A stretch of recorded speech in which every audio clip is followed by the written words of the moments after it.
Bonjour mes amis, voici le numéro 2 de Sens Aigu. C'est une conférence suivie de questions-réponses en live où je livre un peu mes analyses sur la politique et des analyses qui ont une profondeur, je l'espère, philosophique et démocratique puisque nous allons débattre tous ensemble. Nous sommes le 24 avril 2017, l'époque est tendue, nous sommes en pleine préparation du deuxième tour des élections présidentielles, de l'élection présidentielle, avec Emmanuel Macron d'un côté et Marine Le Pen de l'autre, voilà. Et puis beaucoup d'électeurs ou d'abstentionnistes, en tout cas de citoyens, qui sont totalement perdus, en colère, gueule de bois, révoltés. On va parler de tout ça ensemble. Mon but dans cette vidéo n'est pas de titiller les désespoirs, n'est pas de frustrer notamment les gens de gauche auxquels j'appartiens fraternellement. Mon but est qu'on puisse essayer d'avoir des linéaments de réflexion, des bribes de réflexion que je vais essayer d'argumenter pendant 45 minutes avec vous, après ces 5 minutes de partage, où là je vous invite à partager abondamment, partager sur vos pages, sur vos journaux, ce sera une réflexion ouverte et fraternelle, voilà, je vous le garantis. Et le but c'est d'essayer de réfléchir tous ensemble aux enjeux qui touchent notre pays et nos vies quotidiennes, de réfléchir également à nos possibilités d'action, de contestation, d'invention en commun. Voilà. Bonsoir Sunga. Alors, ce n'est pas un Dream Tanks, les Agora vidéo citoyennes. Si vous voulez d'ailleurs participer à ces Agora, il suffit juste de laisser un message et vous pourrez vous aussi avoir une vidéo et un public tout à fait bienveillant et habitué au débat live qui va vous écouter, donc vous pouvez prendre la parole. Là, c'est vraiment Sens Aigu, c'est vraiment une conférence qui va commencer dans peu de temps. Voilà, il y a 2 minutes d'écoulées, je donne rendez-vous à ceux qui regardent en replay à 5 minutes, je vais essayer de tenir mon programme. Donc de 5 minutes à 50 minutes, il y a une conférence que je vais vous donner, une conférence en live, inédite bien sûr. Et ensuite, à partir de 50 minutes, à partir du début de cette vidéo, jusqu'à 1h10, donc on a 20 minutes d'échange. Et c'est à partir du moment où je dirais nous entrons dans les questions-réponses que vous pourrez poser vos questions, parce que je ne vais pas pouvoir remonter sur toutes les questions posées. Pendant ma conférence, bien sûr, vous pouvez parler entre vous, débattre, appuyer ce que je dis, critiquer ce que je dis et surtout argumenter. Le but du jeu n'est pas qu'on entre dans des querelles de clochers stériles. Le but du jeu est d'essayer d'être tous féconds ensemble. Voilà, donc c'est plus dans l'argumentation et la rationalité qu'on va devoir manœuvrer. On va devoir mettre les rancœurs et les ressentiments de côté et réfléchir à ce qui se passe en France. Est-ce qu'il faut voter avec le feu? Est-ce qu'il faut voter contre la flamme? Et est-ce qu'il faut s'abstenir? Voilà, donc c'est des questions qui nous touchent tous en tant que citoyens.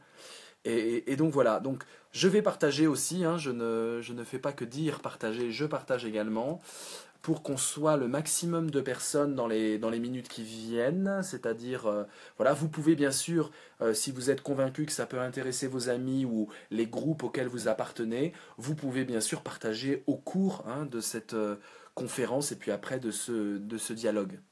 Voilà, donc je me tais quelques secondes pour partager et je vous invite à faire de même. Vous pouvez partager également sur les forums lepénistes, sur les forums macronistes, sur les forums amonistes, sur les forums politiques. N'hésitez pas, il y a 1000 façons de partager sur Twitter, voilà, pour diffuser cette réflexion qui va essayer, hein, bien modestement, de nous faire prendre un peu de hauteur, y compris à moi-même, hein, puisque en m'astreignant à cet exercice de faire des conférences sur le monde tel qu'il se déroule, je m'oblige à travailler, ça me fait beaucoup de bien, donc je vous remercie déjà d'être présent, parce que ça m'oblige à être impliqué dans la réflexion du monde d'aujourd'hui. Voilà, grâce à vous. Parce que ma plus grande motivation, c'est de vous avoir en live pour faire cette conférence. Donc voilà, nous sommes 37, ça va augmenter encore si vous partagez une dizaine de fois chacun, je pense que ça va vraiment augmenter. Voilà, pendant que vous partagez, je vais commencer ma conférence, il est 5 minutes, donc nous commençons notre réflexion. Je vais partir d'une citation, c'est aussi intéressant. Je vais partir d'une citation d'un auteur que j'aime beaucoup, que je trouve euh, extrêmement, je dirais, boussolisant, si j'ai envie de faire un néologisme. Il nous montre dans sa boussole le camp, non pas du bien, ce serait un mot compliqué, mais le camp de la dignité humaine. Voilà, c'est Romain Gary. Je ne sais pas si vous appréciez cet auteur, s'il y a des livres. Romain Gary a écrit des livres qui lui résonnent encore en moi, et c'est évidemment une œuvre pour moi aussi de philosophe en plus que de romancier. Mais une lecture du monde qui est une lecture qui, voilà, il y a des auteurs comme ça, en tout cas pour moi, qui nous montrent un peu la boussole, une bonne boussole pour pouvoir nous orienter un peu politiquement dans le monde, hein. Quand je parle de dignité, je parle toujours de politique. Il n'y a pas de dignité qui ne soit pas politique. Le mot est intéressant. La dignité de l'homme, c'est, me semble-t-il, de se révolter face à l'indécence. L'indécence des comportements, l'indécence des modes de vie, l'indécence des idées, évidemment. L'indécence aussi liée à la précarité, à la précarisation. Se révolter contre l'indécence, c'est ça, pour moi, la dignité. La dignité est toujours une révolte, est toujours quelque chose qui est l'affirmation d'être debout et de regarder droit dans les yeux. Les personnes indignes sont des personnes qui courbent l'échine. Les personnes indignes sont des personnes qui abandonnent alors qu'ils auraient pu résister. Cette notion de dignité va être fondamentale dans la conférence que je commence avec vous avant le temps d'échange. La dignité, pour la petite anecdote amusante, sachez que c'était le nom que donnait Charlie Chaplin à sa canne lorsqu'il était Charlot. Dignity, voilà. Et c'était le petit nom qu'il donnait à sa canne. C'est assez intéressant quand on creuse un peu le concept, parce que Charlie Chaplin, dans ce personnage de Charlot, vous savez bien, c'est une sorte de clochard espiègle qui critique les temps modernes déshumanisants, qui remet de l'humanité et de la poésie dans une société qui s'industrialise et qui perd le sens des valeurs humaines, le sens de l'humanisme. Dans tous ces films, il est question vraiment d'une résistance poétique, créatrice, fraternelle par rapport au totalitarisme. Bien sûr, dans Le Dictateur, on a affaire frontalement à ce thème, directement. Mais Charlie Chaplin, dans ce personnage de Charlot, si populaire encore aujourd'hui, et je crois que pour l'éternité, Charlot, pour l'éternité, a une valeur philosophique imminente, bien que anciennement créée. Parce que justement, appeler la canne de Charlot dignité, c'est ce côté aristocratique qui demeure, y compris lorsqu'on est dans la misère. C'est la capacité de tenir droit. Alors on a une canne. Et grâce à ma canne, même si j'ai le dos courbé par la douleur, par la misère, par la stigmatisation, même si je suis atteint dans ma chair par les vicissitudes du monde et les injustices qui me touchent ou qui touchent les miens, j'ai une canne et je peux être classieux et je peux me tenir droit et je peux avoir mis l'usage qui finalement, même dans ma clochardisation avancée, me rappelle qu'il y a une colonne vertébrale en moi qui peut tenir debout. Et j'aime bien, pour parler de dignité, j'aime vraiment cet exemple de Charlot qui reste digne, y compris dans la misère, lorsqu'il doit, en chercheur d'or, connaître la famine ou manger ses propres semelles. Beaucoup d'échos, par exemple, de certains ghettos où la misère frappait quotidiennement, beaucoup d'échos de tous ces peuples qui ont été discriminés. Et je pense vraiment que la dignité est d'essence politique. Et ce qui plaît dans Charlot, et c'est pour ça qu'il a une valeur philosophique, c'est que Charlot, le personnage de Charlot, est un personnage philosophique qui nous renvoie à cette exigence de dignité. Voilà, c'est fondamental. C'est fondamental parce que il va être question dans ce deuxième tour d'une réflexion sur la dignité et d'une réflexion sur la décence et l'indécence.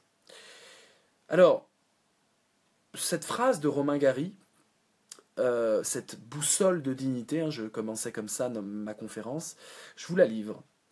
Il écrit dans Au-delà de cette limite, votre ticket n'est plus valable. Le racisme, c'est quand ça ne compte pas. Quand il au pluriel ne compte pas. Quand on peut faire n'importe quoi avec eux. Ça ne compte pas. Parce qu'ils ne sont pas comme nous. Tu comprends? Ils ne sont pas des nôtres. On peut s'en servir sans déchoir. On ne perd pas sa dignité, son honneur. Ils sont tellement différents de nous qu'il n'y a pas à se gêner. Il ne peut y avoir jugement. Voilà. On peut leur faire n'importe quelle besogne, parce que de toute façon, le jugement qu'ils portent sur nous, ça n'existe pas. Ça ne peut pas salir. C'est ça, le racisme. Voilà. Je commence volontairement donc par cette citation de Romain Gary, pour montrer un peu et nous faire ressentir au-delà de notre sentiment et de notre gueule de bois électorale, pour certains, pour nous faire ressentir l'enjeu de ce second tour. Encore une fois, le jeu électoral français, en 2 temps, implique une toute petite finesse dans ces 2 temps. On peut les critiquer, on peut vouloir changer le système, mais pour l'instant, on a ce système-là. Et on s'y soumet. Que l'on que l'on ne vote pas, on s'y soumet.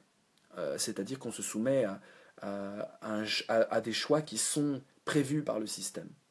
Soit je vote, et c'est prévu par le système, pour un candidat ou un autre, soit je gribouille sur une feuille et mon vote ne comptera pas, et c'est prévu dans le règlement du jeu. Soit je ne vote pas, et c'est prévu dans le règlement du jeu, soit je vote blanc, et c'est prévu, même s'il y en a qui déplorent une non-comptabilisation ou une non-prise en compte, et c'est prévu dans les règles du jeu. Les règles du jeu du premier tour sont différentes des règles du jeu du second tour. Les règles du jeu du premier tour, c'est normalement un vote qui est censé être un peu plus proche de notre cœur. Et vous avez voté au premier tour, moins pour faire barrage, certains l'ont fait, mais l'offre politique était quand même assez foisonnante. Il faut dire qu'on a eu quelque part un tout petit peu de chance dans ces élections, c'est que toutes les tendances pouvaient s'y retrouver. Toutes les tendances, bon, peut-être pas toutes, bien sûr. Il y a des lacunes dans le fédéralisme, dans l'anarchisme, dans le communisme libertaire ou utopique, bien sûr. Mais il y a eu quand même une palette de tendances assez exceptionnelle. Et le second tour, ce n'est pas du tout le vote du cœur. Enfin, à moins que votre candidat soit au second tour. Dans le second tour, on a vraiment, dans cette règle du jeu, on a vraiment l'idée d'un vote d'élimination. En tout cas, c'est ce qui arrive depuis pas mal de temps sous cette Ve République. Moins un vote d'adhésion pleine, avec des paillettes dans les yeux et une certitude que le candidat pour lequel on va voter au second tour va vraiment améliorer de façon radicale la précarisation galopante, la guerre dans le monde, etc. Mais en tout cas, on a la possibilité d'éliminer, de choisir que vraiment un candidat, un des deux, ne va pas pouvoir faire partie de cet univers connecté au pouvoir. Alors, je suis, politiquement parlant, je ne suis ni dans la chapelle de Macron, et bien sûr, ni dans la chapelle de Marine Le Pen. Donc, et c'est peut-être votre cas, on va en parler dans les questions-réponses, c'est peut-être votre cas. Mais ce qui est sûr, c'est que ces 2 chapelles ne peuvent pas être comparées. Et j'aimerais, dans cette réflexion sur voter avec le feu au ventre, le feu de la colère, le feu des allumettes, quand on joue avec les allumettes, hein, ce titre de conférence peut s'entendre de plein de façons différentes. Et ça peut être aussi avec le feu de la colère au ventre. Ça peut être voter avec la rage que finalement rien ne va nous satisfaire, mais on nous vote pour le moins pire. Et le moins pire, il peut se déterminer. C'est ce que je vais essayer de vous démontrer. J'espère que ça va accélérer ce qui, à mon avis, va être une prise de conscience dans les jours qui viennent. Vous avez encore le temps. Ceux qui veulent s'abstenir, ceux qui veulent voter blanc, vous avez encore le temps de réfléchir. Vous avez encore le temps peut-être de vous intéresser au débat, de lire des livres, peut-être Romain Gary, au-delà de cette limite, votre ticket n'est plus valable, ou d'autres, ou lire Mandela, ou lire Primo Levi, des auteurs inspirants politiquement. Mais vous avez donc le temps. Ne croyez pas que lorsque vous êtes un peu déboussolé, votre jugement d'aujourd'hui sera votre jugement dans 10 jours. Si en plus vous vous passionnez pour les débats qui aura lieu, qui seront vifs, qui seront argumentés, si en plus vous participez au débat, comme c'est votre cas ce soir peut-être dans les questions-réponses, on verra ça tout à l'heure, vous avez le temps de vous forger une opinion nouvelle. Voilà, donc je vais essayer d'accélérer ça avec vous. Je vais essayer de vous montrer que le vote Macron n'a rien à voir avec le vote Marine Le Pen. Et bien sûr, on ne peut ne pas vouloir ni l'une ni l'autre, ni l'un ni l'autre, mais ce n'est pas identique. Voilà, donc, alors Inès, je chope ton message, normalement c'est une conférence, mais sache juste que effectivement j'ai appelé à voter Macron, à voter Hamon, excusez-moi, lapsus, j'ai appelé à voter Hamon et je suis extrêmement fier de l'avoir fait. Voilà, sache-le, et que une défaite en démocratie, lorsque on a une défaite, c'était un peu couru d'avance, hein, il y avait quand même des sondages qui étaient défavorables, une défaite n'a rien d'humiliant. Et c'est une vision du monde bien étrange que de croire que dans le vote, il faut être dans le camp de ceux qui sont sûrs de gagner. Voter, c'est exprimer des valeurs. Et je me suis vraiment reconnu dans les valeurs qui étaient portées par le candidat Hamon. Je l'ai exprimé dans Sens aigu numéro 1, la première conférence qui est aussi disponible sur YouTube. Et donc, évidemment, on a perdu, il n'y a aucun problème. Mais les idées, pour moi, c'est des idées qui gagnent et qui sont humanistes. Donc voilà, je réponds juste à des petits messages qui m'interfèrent. Alors entrons ensemble dans cette réflexion et cette première partie de notre rendez-vous. Je fixe mon smartphone, excusez-moi. Alors, Marine Le Pen n'a pas rebaptisé le parti de son père. Elle aurait pu. Lorsque Olivier Besancenot a voulu redorer un tout petit peu, fort de ses succès électoraux en 2002, et qu'il était à la LCR, la Ligue communiste révolutionnaire, et qu'il a voulu un peu sortir de ses mentors, Alain Krivine, Sabato et d'autres, il a décidé de créer un parti qui s'appelle le NPA, le nouveau parti anticapitaliste. Et donc c'est une décision, c'est-à-dire qu'on renomme un parti, on tourne une page, vous voyez. Et les Républicains, l'UMP, le RPR, tout ça c'est la même filiation bien sûr, mais il y a cette volonté, plus ou moins d'ailleurs connectée à la communication politique, certes, mais ça signifie quelque chose en termes de symbole. Et il y a cette idée qu'il y a des ruptures. Passer du RPR à l'UMP, pour se mettre tous autour de Nicolas Sarkozy, et passer de l'UMP aux Républicains, il y a cette idée de rupture. Le PS n'a pas voulu faire ça depuis pas mal de temps, parce que c'est symboliquement, il y a l'idée d'une continuité, en tout cas, voilà, symboliquement c'est très fort. Marine Le Pen n'a jamais voulu rebaptiser le Front National. Et donc ça signifie qu'il y a un honneur, qu'il y a une filiation, je ne parle même pas de filiation au niveau de la famille, mais une filiation d'idées. Et donc, c'est évident que cette filiation totalement assumée, même si elle a cherché à dédiaboliser son parti et à sortir un peu d'une ligne provocatrice et extrêmement de façon flagrante, extrêmement raciste, il y a quand même l'idée d'une continuité. Le FN est un parti qui s'est affiché dans un racisme, en tout cas ses militants se sont vraiment affichés dans un racisme absolument abject, où on pouvait balancer des Arabes dans la Seine, où on pouvait tabasser et faire des ratonnades, où on pouvait intenter à la vie de personnes parce qu'ils étaient dans la catégorie des autres, comme parle Romain Gary, et dans la catégorie de ceux qu'on peut éliminer sans trop avoir à rougir. Le FN est un parti profondément aujourd'hui encadré, ou en tout cas infiltré par des éléments absolument racistes. On les appelle les identitaires, ce sont des racistes, hein. Les identitaires aujourd'hui, c'est-à-dire des individus qui sont dans un communautarisme pro-blanc, complètement évidemment fantasmatique, et qui, au nom du sang, au nom du français de souche, au nom d'une histoire plus ou moins fantasmée où il y aurait une pureté française, au nom de l'identité à défendre violemment contre les menaces du monde extérieur, affichent en fait, sont fabriqués à travers cette notion de racisme. Ça, c'est fondamental. On doit juste le relever et savoir que si le but de l'élection au second tour est d'éliminer un des deux camps, on a affaire à un camp qui est toujours raciste. Quand vous voyez les clips des identitaires aujourd'hui, ce sont des clips profondément racistes, profondément dans la haine, dans une forme même de fascisme. Je parlais de Romain Gary, mais il faut lire aussi de Romain Gary, Éducation européenne, ça ferait du bien, un livre écrit en 1945. Et il essaie de définir le fascisme, et il dit une chose assez simple et modeste pour un intellectuel. Il dit: le fascisme, c'est une façon de haïr, une certaine façon de haïr. C'est ça la politique fasciste. C'est d'abord la haine, qui peut après s'adosser avec le fer des armes, c'est le mot de Mussolini, hein, le fer qui peut se transformer en or, le fer de la violence armée. Mais il y a vraiment dans cette idée d'une haine qui s'organise, d'une haine organisée. Et comme toute haine, on a besoin de boucs émissaires.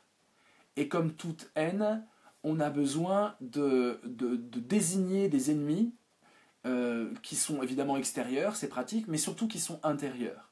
Et dans ce fascisme-racisme, on a cette idée que l'ennemi est intérieur, que l'ennemi, vous le côtoyez, que l'ennemi, il est là dans la rue. Et ce sentiment immense de défiance par rapport aux concitoyens, de se scinder parmi les concitoyens entre ceux qui méritent d'appartenir au peuple et ceux qui méritent ceux qui ne méritent pas d'appartenir au peuple. C'est-à-dire que la notion de peuple dans l'extrême droite de Marine Le Pen est une notion où finalement les partisans peuvent choisir qui a le droit de faire partie du peuple et qui n'a pas le droit d'en faire partie. Ce qui est une notion assez fine et assez exaltante en termes de haine. J'avais commis un article il y a quelques années où je montrais que la haine était une jouissance et que ce que Marine Le Pen promet, en définitive, c'est de pouvoir, et notamment un message adressé aux plus démunis, à ceux qui se sentent oubliés par la République et qui ont vraisemblablement raison de se sentir oubliés, mais de leur promettre une jouissance à pouvoir passer leur angoisse par rapport à l'avenir. Et dans tous les mots de Marine Le Pen, on a affaire à tout ce qui angoisse, ce n'est pas des mots positifs. Macron utilise des mots positifs, mais on sait bien que c'est du vent, entre vous et moi. On sait bien que c'est un jargon motivationnel, entrepreneurial, qui consiste à parler de bonheur, à parler d'optimisme et d'espoir. C'est des mots creux qu'on retrouve en entreprise, y compris dans les entreprises qui peuvent créer du burn-out et du suicide. Donc on sait très bien qu'on n'accorde pas une valeur. Mais il n'empêche que dans ce discours-là, il n'y a pas d'ennemi désigné. À tort, certainement, mais il n'y a pas d'ennemis désignés. Dans le discours de Marine Le Pen, les ennemis sont omniprésents. Il s'agit de définir une politique à travers des individus, des instances, des institutions, allons jusqu'à l'Europe, qui sont tout à fait haïssables et que vous pouvez vraiment haïr. Et ensuite, il s'agit de donner une forme politique de cette haine, de ces passions sordides, de ces ressentiments que l'on sait attiser. Ça s'appelle le populisme. Ça s'appelle le populisme. Ne plus miser sur la raison, mais miser sur les passions. Exclusivement des passions négatives, des passions de ressentiment. Et ça donne des individus qui cessent de raisonner, qui se fient à une idole, une sorte de deus ex machina, d'identité comme ça, charismatique, et de dire finalement, mon ressentiment peut trouver un exutoire qui me fasse jouir. Quelque part, je dois cultiver mon ressentiment parce qu'il me garantit une jouissance dans la haine. Et donc c'est un cercle infernal. C'est un cercle infernal parce que cette jouissance, cette drogue de la haine, et j'ai étudié beaucoup cette notion de haine, et cette notion de drogue profonde, on le voit avec le nazisme, toutes les enquêtes sur le génocide rwandais ou le génocide juif perpétré par les nazis, c'est vraiment ça montre qu'il y a une immense jouissance à haïr. Et pour des gens qui sont dans la frustration, la promesse de jouissance d'avoir des boucs émissaires désignés qui ne sont pas moi et de pouvoir haïr est un shoot de drogue absolument sidérant. Mais j'aimerais pas psychologiser le débat. Parlons du cas Le Pen. Dans le cas Le Pen, On a d'abord deux choses importantes, qui se confondent d'ailleurs. On a d'abord une europhobie fondamentale. Europhobie, l'europhobie, c'est la peur de l'Europe attisée à chaque phrase. L'Europe est le bouc émissaire institutionnel. Et évidemment, le but est de faire un référendum pour pouvoir éventuellement sortir de l'Europe. Sortir de l'Europe, ça veut dire tuer le projet européen. Ça veut dire ça, parce que lorsque l'Angleterre, le Royaume-Uni sort de l'Europe, on peut quand même survivre. Mais lorsque le couple économique Allemagne-France, quand la France sort de l'Europe, l'Allemagne se retrouve à devoir faire des liens, ça va faire imploser l'Europe. Et donc, si Marine Le Pen est élue et que le référendum lui donne raison, et il se peut qu'il y ait aussi des forces de gauche qui soient imprégnées de ce populisme-là, l'ennemi c'est l'Europe, tout est à cause de l'Europe, et l'Europe, on ne doit pas considérer ça comme une chance qui a permis d'être en paix pendant des dizaines d'années, après des boucheries sanglantes, au moins sur notre continent. Mais l'Europe est un ennemi, c'est Bruxelles, et à chaque fois, c'est l'idée que le technocratisme qui écrase nos existences, la bureaucratie, l'oligarchie, tout ça, c'est l'Europe. Et donc, Marine Le Pen, c'est un vote europhobe, où le fait que la France risque de sortir de l'Europe va dézinguer complètement le projet européen, qui, bien sûr, est à mon avis, un projet absolument enthousiasmant, si on ne s'arrête pas évidemment au logiciel économique de l'Europe. Si on parle d'une Europe des cultures, d'une Europe des peuples, d'une Europe fraternelle, d'une Europe qui peut aussi exister à l'heure des périls écologiques, où on pourra s'entraider entre pays, on pourra s'entraider et s'entraimer, je veux dire. Donc le projet européen est un magnifique projet. Et le projet européen est susceptible de nous passionner et de nous enthousiasmer. Sortir de l'Europe, c'est une régression absolument désastreuse. Ça va faire quoi? Ça va faire que les pays vont se replier dans leurs frontières, qu'il y aura plein de murs de taxation qui vont commencer à naître sur le sol européen, que les peuples vont être enfermés en eux-mêmes, et on sait bien ce que ça donne sur le sol européen pour avoir vécu ça pendant des millénaires. Ça donnera la guerre de tous contre tous à une époque où la mondialisation fait que la concurrence va être avec des grandes tranches d'orange sur le globe, entre l'Amérique du Sud et du Nord, entre la Chine, la Russie, etc.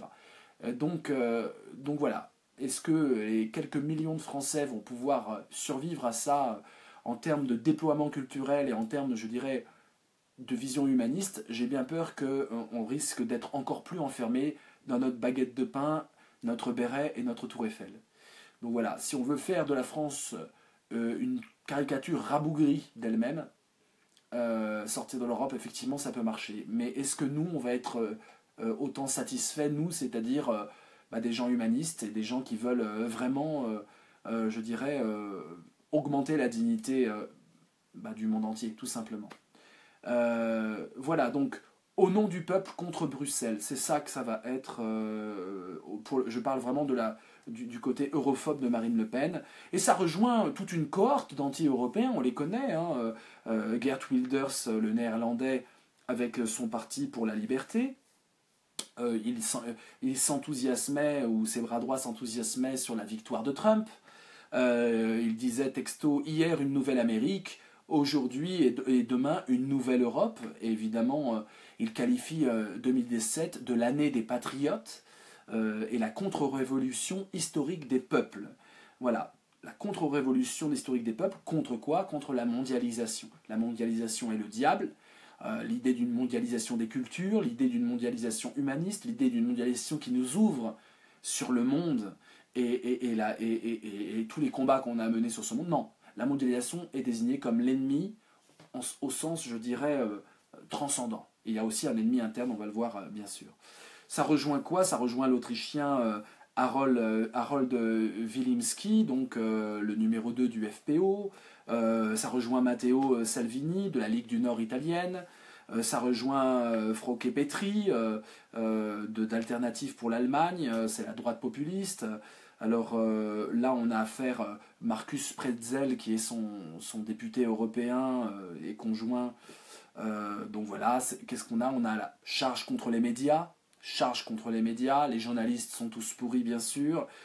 C'est les journalistes, c'est-à-dire ceux qui font un bon travail, ils sont capables de sortir des affaires et de mettre en perspective les choses et d'essayer de détailler, d'argumenter, de voir quand des bêtises sont dites. Voilà, journalistes, Lugenpresse, presse mensongère, scande les salles. C'est des individus qui font huer des salles, ça s'est vu en France avec Fillon et d'autres, hein, font huer des salles contre les journalistes. Cette haine du journalisme, cette haine de la quête de vérité, cette haine de la philosophie, au bout du compte, est une haine évidemment qui va faire le terreau du totalitarisme. Voilà.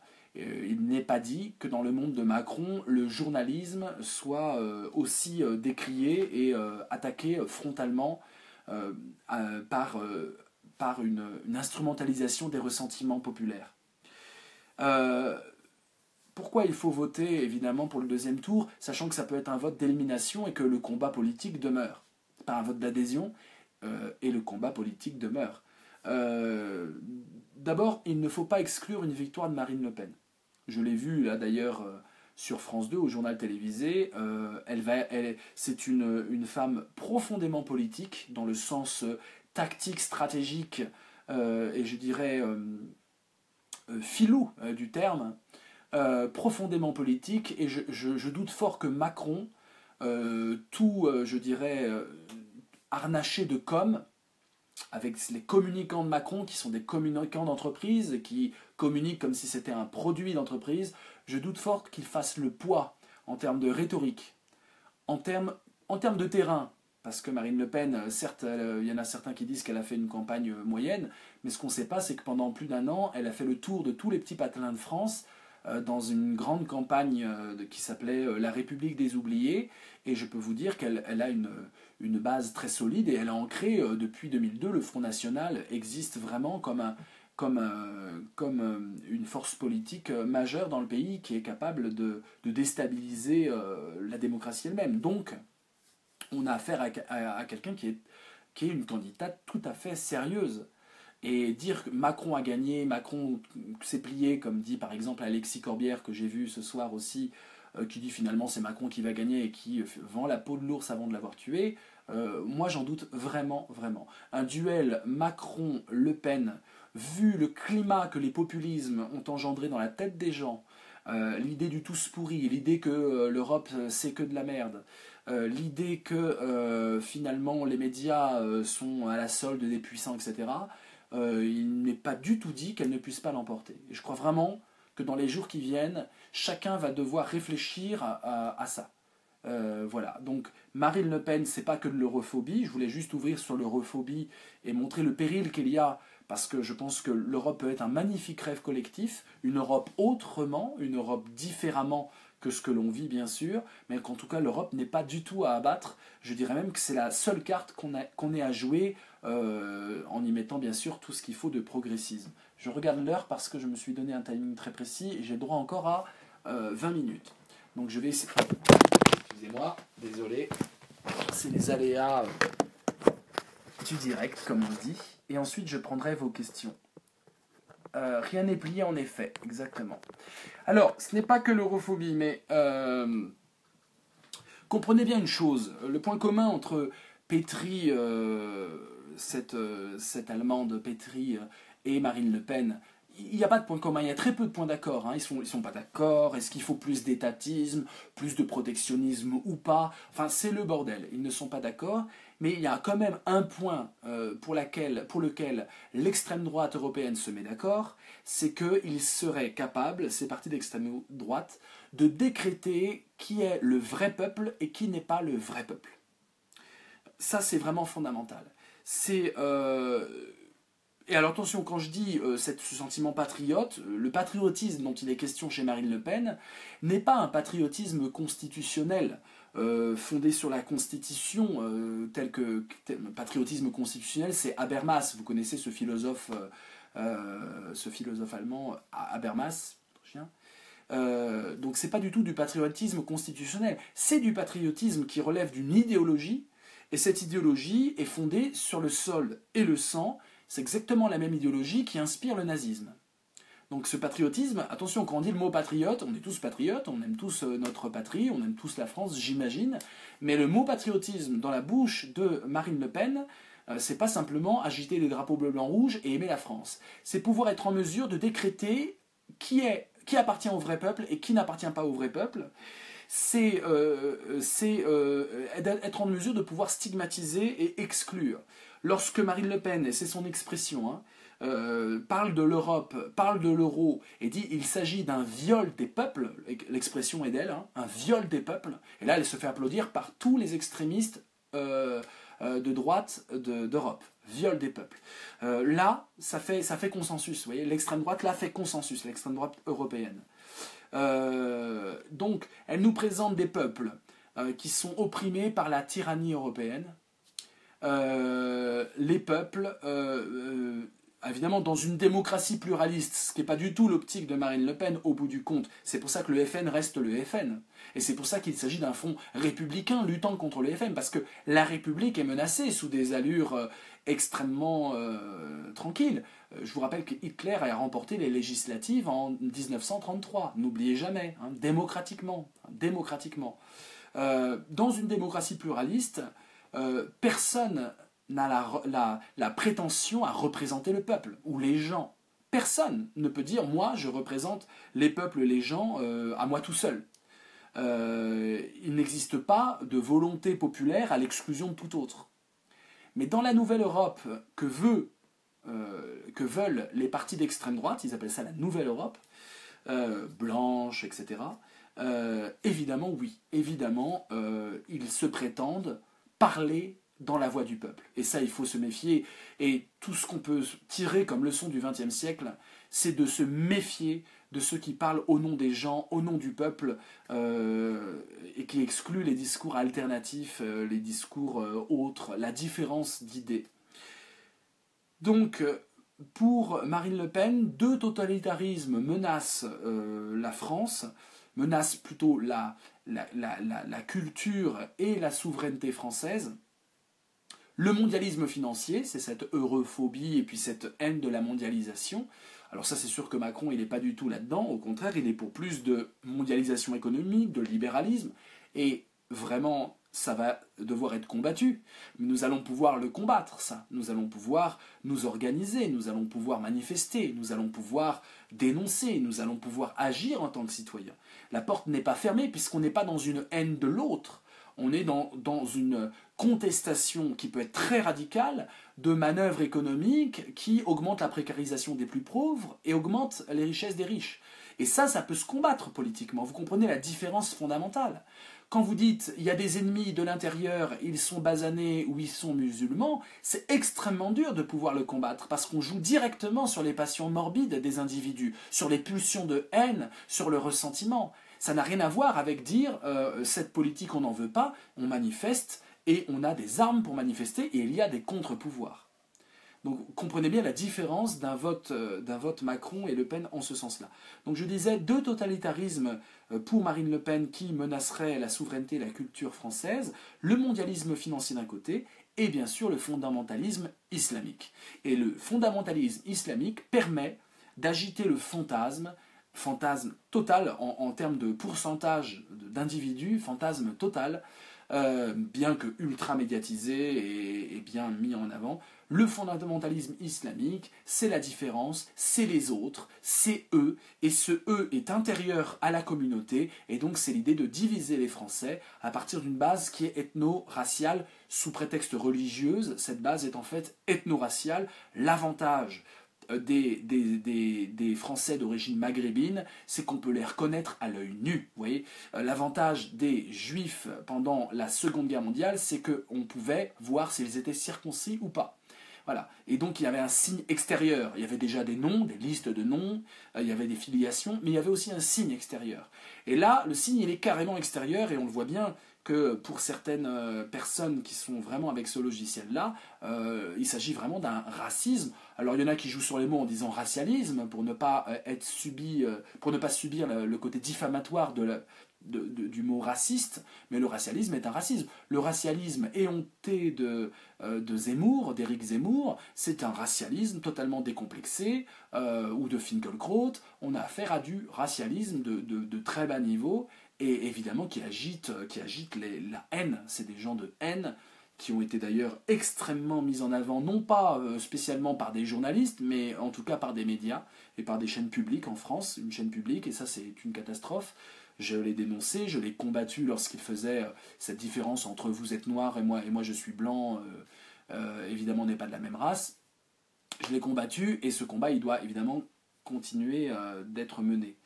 Et donc ce que vise Marine Le Pen, c'est une sorte de hold-up psychologique. Voilà pourquoi elle est très dangereuse. Macron, on le voit tout de suite. Macron, on voit tout de suite dans quel camp il est, on connaît son curriculum vitae, on sait pour qui il roule, on a les dossiers. Mais il ne s'agit pas de créer un sentiment. Vous avez vu, il n'arrive pas. Il a beau acheter des likes et des fans et des gens qui reçoivent un SMS pour agiter des drapeaux. Il n'arrive pas psychologiquement. C'est un très mauvais acteur, Macron, très mauvais acteur. Notre projet, voilà, c'est un ridicule confondant. Donc quelque part, on a affaire à quelqu'un qui ne va pas jouer avec le feu du ressentiment et de la psychologie. Marine Le Pen, on n'est pas du tout dans ce registre artificiel et factice. Marine Le Pen, c'est le populisme et c'est le ressentiment. Elle veut restaurer un sentiment national, sortant de l'euro, libérer l'économie française de la tyrannie européenne. Et évidemment, elle a l'art d'exploiter les inquiétudes des Français, immigration, chômage, déclin industriel et ressentiment, bien sûr, contre l'élite politique, la bureaucratie et la technocratie, etc.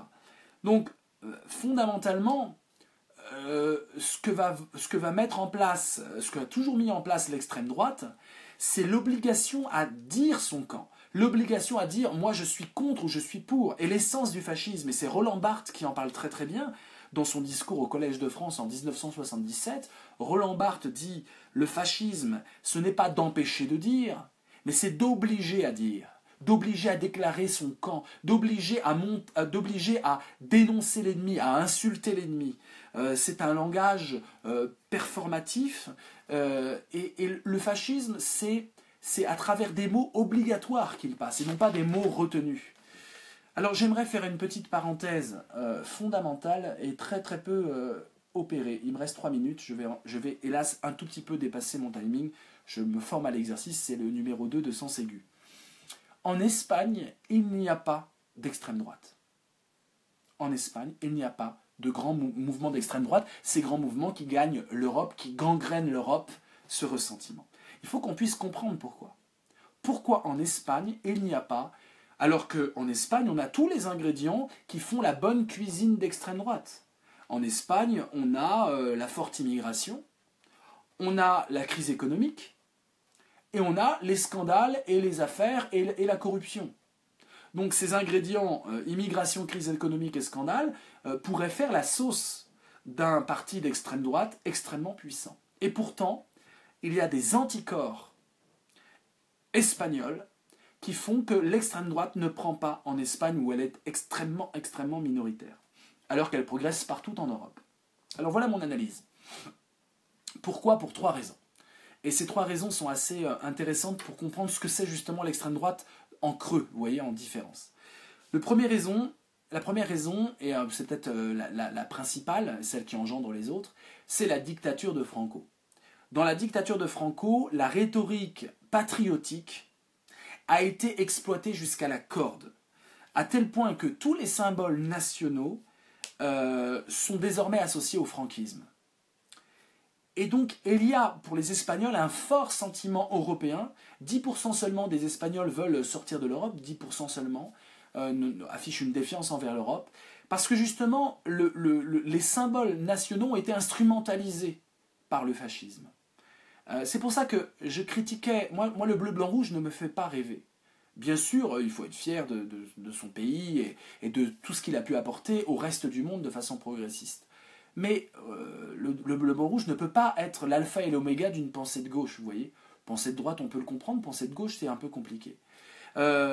Là, dès qu'on veut réhabiliter le bleu blanc rouge en disant c'est l'horizon indépassable de notre politique, on tombe dans quelque chose de rédhibitoire.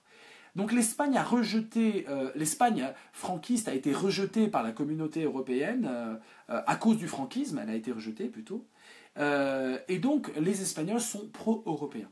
Donc le pro-européanisme serait vraiment une solution de lutte à long terme contre l'extrême droite européenne. Le pro-européanisme, et de gauche. Qu'est-ce que ça peut être un pro-européanisme de gauche qui ne tombe pas forcément dans les travers de la social-démocratie, qui puisse être un peu plus radical, un peu plus à gauche que la gauche molle, on va dire. Mais l'idée de pro-européanisme est, à mon avis, un anticorps absolument important qui explique pourquoi, parce qu'ils ont bouffé du drapeau national et du symbole national, etc., pourquoi l'Espagne ne tombe pas dans l'extrême droite. Deuxième chose, les Espagnols sont beaucoup plus conciliants avec l'immigration.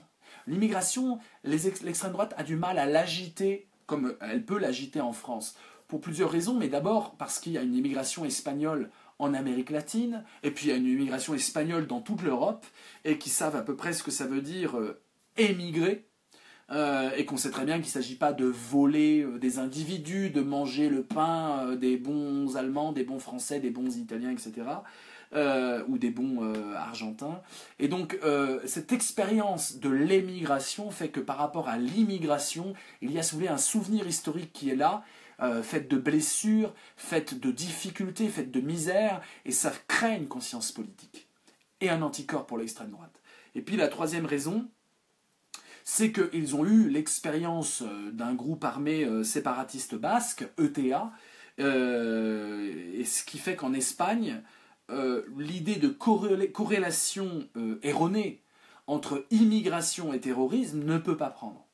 Le terrorisme, c'est pas forcément, c'est pas l'immigré pour l'espagnol. Le terrorisme, ça peut être pour des gens qui vivent à côté de chez vous, voilà. Donc cette corrélation erronée entre immigration et terrorisme, qui est tout le temps agitée de façon totalement fallacieuse par Marine Le Pen, ne peut pas fonctionner par cette expérience dramatique de l'ETA, d'un terrorisme en bas de chez soi.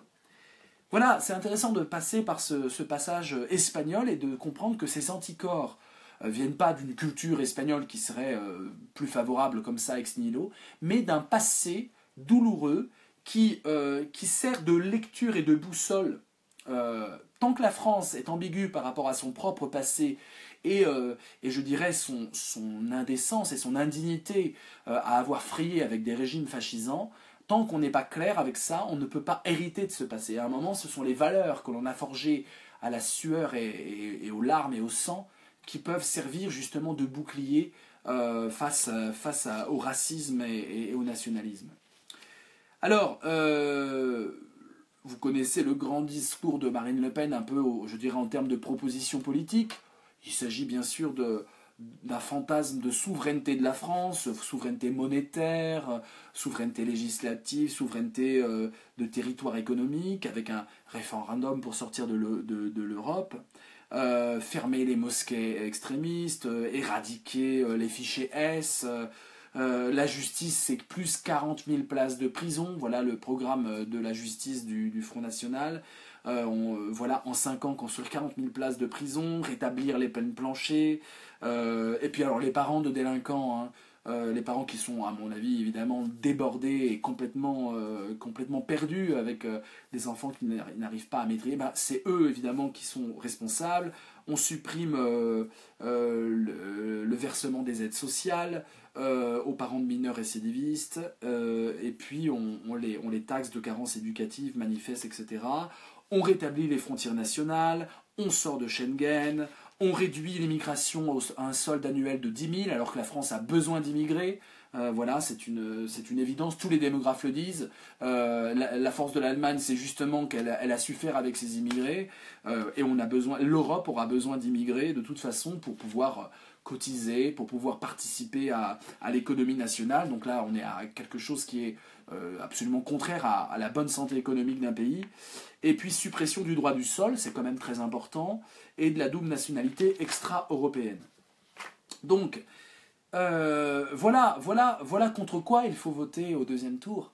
Il faut voter contre quelque chose qui non seulement est absolument inepte au niveau économique, mais il n'est pas du tout dit que Macron ça soit aussi glorieux, mais en tout cas c'est surtout quelque chose qui touche à la psychologie des foules, qui touche à la psychologie des masses, et dans tout ce que l'humain a de dangereux. Le ressentiment dont Nietzsche nous a quand même très très bien montré, qu'il peut gangréner une existence et un pays tout entier. Le ressentiment, la haine, la colère qui se transforme en sentiment d'impuissance et en aspiration à être sauvé par une figure supérieure et tutélaire. Bien sûr, alors la BBC nomme clairement les choses. Elle appelle Marine Le Pen la candidate fasciste. Je crois vraiment qu'il faut qu'on ait, pendant ces jours qui nous séparent du deuxième tour, cette appellation en conscience à l'oreille et qu'on puisse partager cette appellation-là, car l'EFN est d'origine fascisante, entouré, infiltré d'identitaires qui sont absolument racistes, extrêmement, je dirais, va-t-en-guerre et extrêmement violents dans leur idéologie, dans leur philosophie, si ce n'est pas dans leurs actes. Donc je pense que là, il y a une résistance à mener, frontale, radicale, qui pourrait d'abord commencer par les urnes. Donc je comprends qu'on soit dans le ressentiment et que nos chevaux de bataille du premier tour n'ayant pas passé l'épreuve, on soit plein de ressentiment et de ras-le-bol. Mais je crois qu'il faut retrouver la raison. Et je crois vraiment que c'est absolument fondamental de distinguer entre un néolibéral qu'on va pouvoir combattre sur le terrain de la manifestation, de la contestation, du combat politique, et quelqu'un qui va instrumentaliser la psychologie des foules, quelqu'un qui va rendre les gens malades de haine, quelqu'un qui fait que les voisins vont se méfier les uns des autres, non pas sur une base économique, tu gagnes plus que moi, tu m'exploites, ma feuille de paie n'est pas assez bonne selon moi, je travaille trop, ça c'est du concret, c'est de l'économie, mais sur la psychologie, c'est extrêmement dur et j'ai consacré mes 5 dernières années à réfléchir sur la psychologie humaine. Je commence à en sortir et maintenant j'analyse la politique. Mais tout ça c'est lié. Avec Marine Le Pen, on aura affaire à une présidente de la République qui va jouer sur les peurs, sur les sentiments de révolte, de colère, et qui va instrumentaliser toute sa politique, qui sera d'ailleurs néolibérale, je vous le garantis, toute sa politique va être fondée sur de la passion irrationnelle. Et donc, c'est pas du tout la même chose qu'un candidat qui va essayer de faire de la passion, mais qui n'y arrivera pas. On a bien vu qu'il était totalement naze au niveau de l'enthousiasme, Macron. Ben c'est peut-être le seul mérite qu'il a, à mes yeux en tout cas, c'est que c'est pas du tout un candidat qui va lever des foules et apparaître comme une sorte de dieu sauveur. Voilà, je pense que peut-être pour le MEDEF, mais en tout cas, pas pour nous, gens de gauche en tout cas, et même voilà. Donc quelque part c'est clair, Macron n'y arrivera pas, mais il va peut-être acheter pas mal de likes et pas mal de faux fans, mais ça restera une sorte de Ken en carton pro-libéral qu'on pourra combattre au niveau des idées. Marine Le Pen, c'est pas du tout le même jeu qu'elle va jouer. Elle va jouer le jeu du racisme, parce que le nationalisme et le racisme sont totalement connectés. Et je vais vous citer pour conclure ma conférence, avant de voir vos questions-réponses, sur un très beau mot de Mario Vargas Llosa, un écrivain, Mario Vargas Llosa. Il écrit dans Les enjeux de la liberté: le nationalisme est la culture de l'inculte, la religion de l'esprit de clocher, et un rideau de fumée derrière lequel niche le préjugé, la violence et souvent le racisme. Voilà, donc je crois vraiment que nous devons retrouver un peu notre raison, voter contre absolument, faire barrage absolument. On en est là. On va pouvoir pleurer, on va pouvoir se gratter, on va pouvoir manifester notre colère et manifester toutes les alternatives progressistes qu'on va pouvoir manifester. On a 5 ans pour le faire, donc on a du boulot, on a du pain sur la planche, mais il ne faut pas que les Français tombent dans la haine raciste et la haine nationaliste. Il faut comprendre que la culture française n'existe pas. On a affaire à la culture universelle. Elle peut être bantoue, elle peut être chinoise, elle peut être indienne. Dès qu'il s'agit de culture, elle est universelle. Ça, c'est le mot de Césaire, c'est le mot de Senghor. Voilà, il faut relire Césaire, peut-être relire Senghor, comprendre qu'ils ne sont jamais tombés dans le racisme anti-blanc ou le racisme noir. C'est Césaire qui dit ça d'ailleurs. Il dit « Ce qu'on doit nous accorder, c'est que même si on parle de négritude en termes de culture, on ne parle pas de racisme noir. On lutte contre le racisme, mais on ne crée pas une sorte de racisme ou de communautarisme entre nous. Ils ne se sont jamais enfermés dans le communautarisme, parce que pour Césaire, Aimé Césaire, la culture était universelle. Quand Kateb Yassine parle de la langue française comme son butin de guerre. Il montre que la langue française n'appartient pas aux Français. La France, en termes de projection culturelle, n'appartient pas aux Français, elle appartient à l'humanité entière. Et ce que nous avons fait de grand en France appartient à l'humanité entière. Et c'est pour ça que même un tout petit pays rikiki, peut-être pas en termes de communication, mais en termes de, je dirais, de nombre d'habitants, est capable de dire quelque chose au monde entier, parce que c'est pas les Français qui parlent aux Français, c'est des Français qui parlent à l'intelligence du monde. Et voilà pourquoi il faut absolument que le score de Marine Le Pen, qui est la honte de la France, la honte profonde de la France, qui est l'anti-France incarnée, qui est anti-lumière, anti-humanisme, anti-Victor Hugo, anti-Romain Gary, anti tout ce que vous voulez, il faut qu'elle ait le score le plus petit possible pour qu'on puisse être fier d'être français. Voilà, c'est très important d'être fier des Français, mais Français ouverts sur le monde, et pas ratatinés sur son nombril, même si ça fait du bien et ça soulage de nos misères. Donc voilà, nous devons réserver à Marine Le Pen au second tour le sort qu'elle mérite d'être un détail de l'histoire. Voilà, donc j'ai fini ma conférence, mes amis. Je vais maintenant prendre vos questions-réponses. C'est maintenant que ça commence. Je vais les lire, donc c'est maintenant que vous pouvez, je dirais, m'adresser directement la parole. Des désaccords, des accords, des choses qui vont me faire penser un peu plus loin grâce à vous. Je vous consacre 20 minutes, comme dans tout épisode de Sens Aigu là-dessus. Solène, oui, ne pas voter contre Le Pen, c'est accepter le racisme soit étatisé. Et ça, c'est le début de la fin. Voilà l'argumentation des actes racistes et antisémites aux États-Unis depuis l'accession au pouvoir de Trump. D'accord, Solène, merci pour ta contribution, très éclairante. Géraldina, elle est anti-tout car elle ne connaît rien. Et oui, mais elle connaît très bien la politique. Elle a été à bonne école. Jean-Marie Le Pen, son père, était un très fin politicien, très subtil, qui avait compris beaucoup de choses sur les manœuvres politiques, et je pense qu'elle en est, pour le coup, la digne héritière, et donc il faut vraiment la craindre dans un débat. Je vous rappelle que Jacques Chirac, et ça serait très bien de lire ce qu'a écrit Jacques Chirac, ou ce qu'a dit Jacques Chirac en 2002, lorsqu'il a refusé le débat avec Le Pen, en disant l'extrémisme, on ne doit pas dialoguer avec. Je pense vraiment que sa tirade devrait faire réfléchir les fillonistes, mais aussi tous les Français aujourd'hui, et surtout ceux qui veulent s'abstenir. Faire que Marine Le Pen soit un détail de l'histoire, d'accord, tu répètes ce que je viens de dire. Anne-Sophie, François Combarieux, elle a dit que Victor Hugo était son auteur préféré, oui, c'est pas une référence. Qu'avons-nous D'ailleurs, Victor Hugo, c'est absolument contre elle.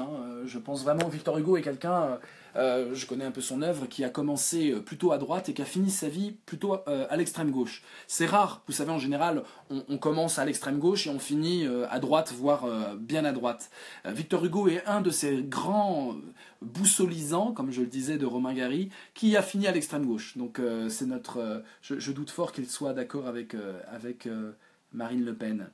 Qu'avons-nous à craindre de Macron au pire, premièrement, dit Béatrice, et deuxièmement, que pouvons-nous espérer avec lui au mieux? Alors, au pire, on a à craindre de Macron une politique extrêmement néolibérale qui va donner plus de pouvoir aux riches et moins de pouvoir aux pauvres, qui va pratiquer une sorte de communautarisme, et qui va aimer le communautarisme en France pour pouvoir avoir des chefs de tribus avec lesquels négocier, qui va s'entourer de gens qui trempent dans les affaires, avec beaucoup de conflits d'intérêts. Voilà ce qu'on craint au pire. Voilà, Macron est le candidat du capitalisme, décomplexé, et qui en plus a l'intelligence putassière que n'avait pas Sarkozy, d'avoir le jargon entrepreneurial qui flatte. Vous savez, tous les statuts un peu coaching qu'on met sur Facebook, lui, il les a dans le logiciel. Et donc ce côté putassier, c'est Alain Minck, je le rappelle, qui le traitait de pute, et il avait bien raison. Pour être banquier d'affaires, disait-il, Alain Minck, il faut qu'il ait la qualité d'être charmant et d'être une pute. Voilà, donc d'un autre côté, ce que on peut espérer au mieux avec lui, c'est qu'il donne un souffle à l'économie française, j'en doute fort, et surtout un souffle à la société civile. Voilà, donc au mieux ce serait ça, c'est qu'il soit tellement, je dirais, aveugle en termes politiques, qu'il soit tellement patron dans le logiciel et pas du tout politique, qui ne sache pas comment faire avec des mouvements sociaux, qui soit totalement démunis et qui laisse justement le peuple s'organiser pour pouvoir, dans 5 ans, après 5 ans peut-être de lutte acharnée, de création et d'invention, c'est mon concept de néo-résistance, c'est que toute lutte doit être créative, doit proposer du nouveau, qu'il puisse faire que dans 5 ans on se donne rendez-vous et on fasse quelque chose de grandiose avec la démocratie française. Steph, humanisme en tant que isme doit-il être pris avec des pincettes? Non, l'humanisme, non. L'humanisme, c'est d'accorder une place essentielle à l'humain, quel qu'il soit, y compris l'humain à 12 000 km. Alors je sais que les antispécistes, dans leur combat acharné pour reconnaître la dignité de l'animal, font de l'humanisme une sorte de gros mot, en disant c'est honteux de mettre l'humain au-dessus des poules et des rhinocéros et des taureaux et des bœufs, etc. Moi, je suis humaniste et je mettrai toujours l'humain au-dessus des animaux, même si je suis contre la souffrance animale gratuite, et voilà. Mais l'humanisme est beaucoup mieux, selon moi, que l'universalisme. L'universalisme a pu être un instrument de conquête et de colonisation. L'humanisme, pour moi, c'est pas ça. C'est-à-dire que c'est vouloir que l'autre puisse être libre comme je suis libre et augmenter les libertés, augmenter les idées. Voilà. Et l'humanisme, pour moi, n'est pas du tout un gros mot. Le isme ne doit pas faire peur, c'est pas du tout un dogme. Il n'y a pas d'ailleurs de dogme humaniste ou de doxa humaniste. Il n'y a même pas de doxographie, c'est-à-dire de livre écrit qui serait la Bible de l'humanisme. Comment apaiser un populisme, dit Minso, qui par essence est irrationnel et pulsionnel? Comment dialoguer de manière rationnelle? C'est une vraie question. Je pense que le populisme, si vous l'attaquez frontalement, genre tu es bête, t'es ringard, t'es fasciste, voilà, ça marche pas. Ça ne fait que, on l'a vu avec l'Allemagne nazie, aucun argument frontaux n'a pu fonctionner. Et je dirais que la rationalité de l'intellectuel est totalement impuissante par rapport à ça. Ce qu'on peut faire, c'est questionner. C'est la force de la question. Il faut questionner le populisme, et donc il faut que vous puissiez entrer dans des vrais débats, avec des vrais arguments, et essayer de ne jamais laisser quelqu'un qui est populiste, agité par sa haine, dire « ouais mais c'est comme ça, de toute façon je vous emmerde et c'est comme ça ». Surtout pas.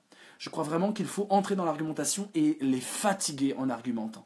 Et je pense que c'est une façon d'insinuer le doute dans leur raisonnement pulsionnel plein de haine, et c'est aussi une façon de les ringardiser, parce qu'à un moment, s'ils veulent tenir leur position, ils sont obligés de dire des bêtises, des choses graveleuses, notamment très sexistes, et très racistes. Et donc les pousser jusqu'au racisme, voilà la solution.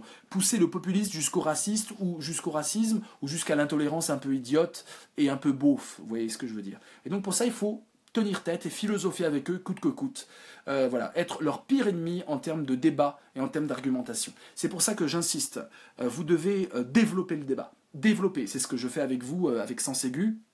Ces vidéos très régulières, que je ferai vraiment à un rythme très soutenu, parfois tous les jours, si l'époque le demande, qui essaie d'apporter du fond et qui essaie de débattre et vous donner aussi des arguments de débat, que vous pouvez après étayer et puis me renvoyer aussi, mais parce que c'est l'argumentation notre force. C'est l'argumentation et la rationalité notre force. Voilà, donc il faut argumenter, les fatiguer. Vous êtes à un repas et vous avez affaire à des populistes, vous devez les épuiser, vous devez les rincer. Ils doivent sortir du repas en rampant tellement les arguments étaient forts et tellement leurs bêtises en termes d'argumentation, vous avez pu la neutraliser et la révéler.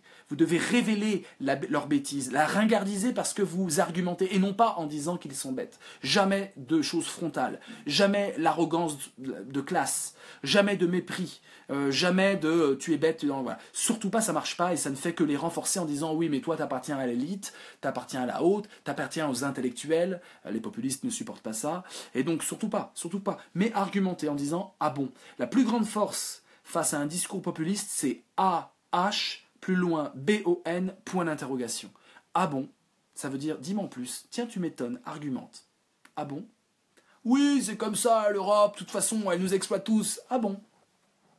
Ah bon. Mais par contre, il faut avoir des billes, donc cultivez-vous vous-même, renseignez-vous, connectez-vous à l'époque, faites des débats. Vous avez tous Facebook là, tous ceux qui me suivent, les 74 personnes qui me suivent, vous pouvez vraiment débattre, venez sur ma chaîne YouTube, créez des chaînes YouTube, débattez. C'est le débat, et un débat qui soit un débat sincère, pas un débat dogmatique, mais un débat qui cherche vraiment à comprendre la vérité, un débat philosophique, un dialogue philosophique, où on ne cherche pas à imposer son idée ou son candidat, mais on cherche vraiment à comprendre la vérité dans le dialogue. Voilà. Alors je vais aller un peu plus vite, il me reste quelques minutes. Marie-Aimée Porquet. J'ai toujours été femme de gauche, mais pour le coup, je trouve que Macron n'est pas si sordide et porte des valeurs de citoyenneté et de richesse des cultures. Écoutez, oui, il y a plein d'aspects dans son discours. La grande question de Macron, c'est on ne sait pas si c'est des communicants qui ont mis ça parce que ça fait bien d'être un patron de la France disant des belles choses et des belles valeurs, ou si c'est des convictions profondes. Et ça sera le grand problème de Macron pendant les 5 ans qui vont venir, s'il est élu, ce qui n'est pas joué d'avance. Oui, mais je crois qu'on va quand même pas mal s'amuser. Je veux dire, la résistance à Macron, elle va être intéressante, parce qu'on a affaire à quelqu'un qui est faible, qui est très faible. C'est-à-dire qu'il va porter des valeurs sarkozystes, mais il est beaucoup plus faible que Sarkozy, qui avait des médias derrière lui, un parti très structuré, etc. Et voilà. Donc là, quelque part, ça va être intéressant la lutte contre Macron. Elle va être très intéressante. Et effectivement, s'il y a des choses bonnes, je pense que tant mieux, ça sera toujours ça. Mais je crois qu'il y aura quand même quelque chose de l'ordre d'un vrai cynisme entrepreneurial poussé, ce que ne sont pas d'ailleurs les entrepreneurs. Hein. La plupart des entrepreneurs que je fréquente, en tout cas, sont très conscients, sont très humbles et sont très gourmands de travail et gourmands de liberté et de démocratie. Mais avec Macron, on a affaire à une classe qui est un peu au-dessus, plutôt multinationale et plutôt cynisme. Mais je crois que c'est quelqu'un qu'on a surévalué et qui est en fait extrêmement faible au niveau rhétorique. Enfin, c'est quand même creux, hein, Macron. C'est extrêmement creux, c'est extrêmement mal joué. Sarkozy jouait bien. En 2012, en 2007, il jouait très bien. Il était habité. Peut-être pas en 2012, mais donc c'était plus compliqué avec Sarkozy. Macron, ça va être quand même très facile. Et je pense qu'on pourra faire plein de choses. Je veux dire, la société civile qui s'organise face à un Macron, qui va devoir d'ailleurs négocier des postes, ça va en plus clarifier plein de choses, parce que pour les législatives, il a besoin d'une base qu'il n'a pas. Et donc il va devoir négocier, ça va être assez intéressant. Fermez les écoles et vous ouvrirez des prisons. Victor Hugo, merci Carole de rappeler cette citation. Hakim, que penses-tu des rapports de forces politiques? La France insoumise propose ce moyen, là, pour refonder l'Europe, si les négociations ne marchent pas. C'est-à-dire, dire j'ai des gros bras, je suis fort et je vais râler comme ça et jouer le mec, ça me semble un peu caricatural, quoi. De dire je boude, voilà, je sors de l'Europe. Si c'est comme ça, je sors de l'Europe. Ça me semble un peu caricatural, comme celui qui incarne ce mouvement et qui n'a pas donné son opinion personnelle. Ça lui aurait rien coûté, il l'a déjà dit 40 fois, son opinion personnelle, mais c'était hier soir qu'on attendait de lui cette position. Mais comme maintenant, c'est quelqu'un, je rappelle, qui est extrêmement égocentré, vous allez tous être déçus à le suivre, et les jeunes qui l'ont suivi vont être extrêmement déçus, c'est une évidence. Mélenchon va vouloir capitaliser sur des abstentionnistes et des gaullistes et de plein de gens, de plein de gens qui se sont politisés depuis 2 semaines et qui avant 2 semaines n'étaient pas politisés. Je ne sais pas si c'est ton cas, Hakim, je ne sais pas si tu es pour Mélenchon depuis des années, mais j'ai l'impression qu'il y a beaucoup d'abstentionnistes et beaucoup de gens qui n'avaient pas de chapelle et qui se sont dit allez on y va, et donc qui ont joué le jeu de ce populisme de gauche que Mélenchon porte et qui a été théorisé par sa philosophe Chantal Mouffe, la philosophe belge. Populisme de gauche contre un populisme de droite. Ce qui est pour moi une équation horrible. Contre le populisme de droite, il faut l'humanisme et la rationalité et la culture. Il ne faut certainement pas un populisme de gauche. Voilà ma critique concernant Mélenchon. Donc Mélenchon donne pas de consigne parce qu'il veut garder ses 19%, et donc il joue sur une ambiguïté qui est désastreuse. Voilà. Mais de toute façon, le combat maintenant n'est plus Mélenchon, Hamon ou quoi que ce soit. Le combat est d'éliminer Marine Le Pen.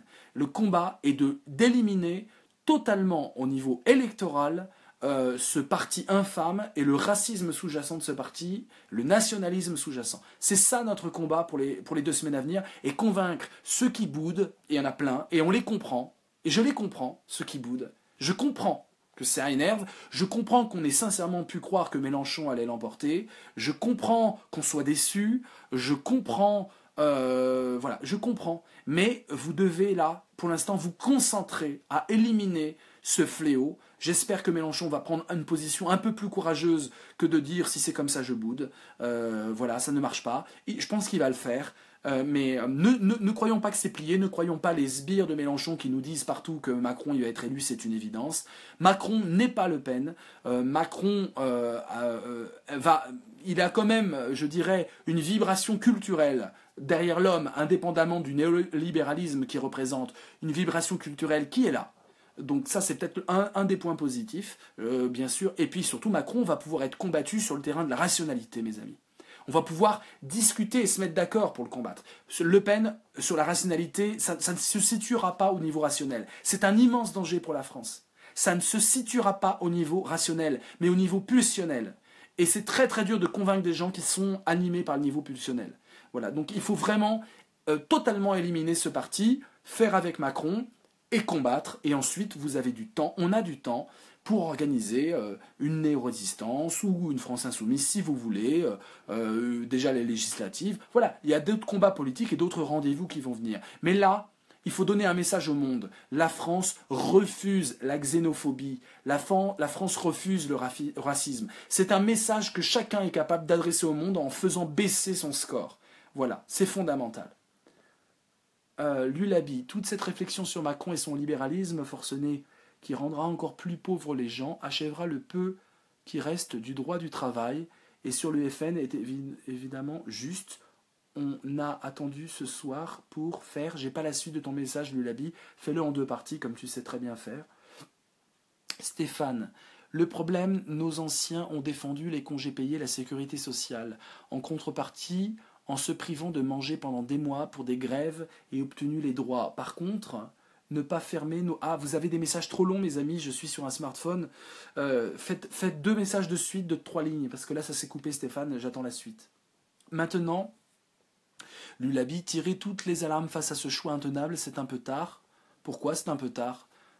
Tu sous-estimes ta capacité de conviction. Tu peux convaincre quelqu'un en 1 heure, Lulabi. Et tu peux convaincre beaucoup de monde si tu commences à entrer dans le débat. Donc arrêtez avec le c'est trop tard. Ne soyez pas défaitistes. On aurait pu éviter cela, éviter d'avoir ces... Oui, mais ça y est, c'est fait, Lulabi. Ça y est, les larmes, il faut les sécher, Lulabi. Ça y est, c'est fait. Mélenchon n'est pas passé, Hamon n'est pas passé, pleurons, soyons pas contents, mais là, il y a un combat à venir. Et soyez en tête de ce combat. N'allez pas décider finalement qu'effectivement, voter contre Le Pen, c'est une solution juste la veille. Faites-le dès maintenant et incitez des gens autour de vous. Bougez les fesses des abstentionnistes. Ils doivent se sentir responsables. Nous n'avons pas des partis qui sont identiques. Nous avons une sorte de germe, de gangrène anti-républicaine et anti-filia, anti-amour entre concitoyens, qui est là, connecté à des fascistes dans l'Europe, que ce soit en Hongrie, que ce soit en Allemagne. On a affaire à quelque chose qui peut se coaliser au niveau européen. On a Trump aux États-Unis. Donc voilà, c'est très grave ce qui est en train de se passer. Donc séchons nos larmes, mettons entre parenthèses les querelles de chapelle.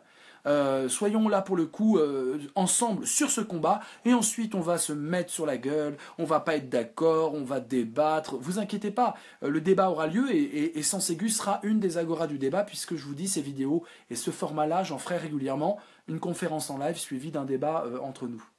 Voilà, il me reste encore quelques minutes, n'hésitez pas à poser vos questions ou vos remarques, hein. Mais que penses-tu du fait que Macron dit François ait fait applaudir tous les candidats, mais n'ait pas eu un mot pour les 22% d'électeurs?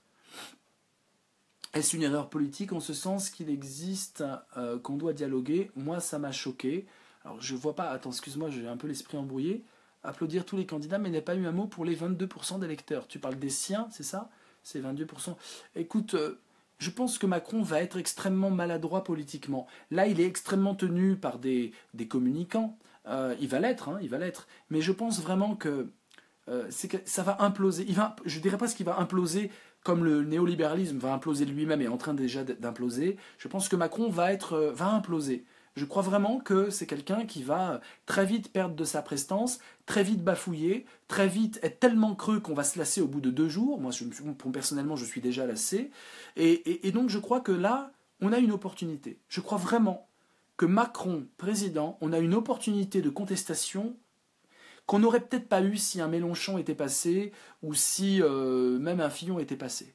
On a affaire à quelqu'un qui n'est pas rompu à l'exercice politique, qui va s'entourer de chapelles extrêmement contradictoires et qui n'a pas du tout de logiciel politique et qui sonne faux à chaque fois qu'il ouvre la bouche. Je crois vraiment qu'on va se régaler en termes de contestation et c'est un peu le côté positif que j'aimerais donner ce soir avec vous, c'est qu'on va se régaler en termes de contestation et de propositions d'inventions nouvelles et alternatives. Toujours à propos de l'humanisme, comment comprendre humain trop humain? Nietzsche n'était certes pas un grand humaniste à mon sens, et en tout cas certainement pas un démocrate. Et Nietzsche critiquait dans l'homme la bête de troupeau, hein, l'animal grégaire, et donc humain trop humain, et il avait raison d'ailleurs, puisque après lui, il est mort en 1900, et après lui, on a eu la montée du nazisme. Il voyait ça, il critiquait déjà l'esprit nationaliste allemand, hein, contrairement à ce qu'on a fait dire de Nietzsche, notamment sa sœur qui a instrumentalisé son œuvre pour plaire au Troisième Reich, elle-même mariée à un nazi.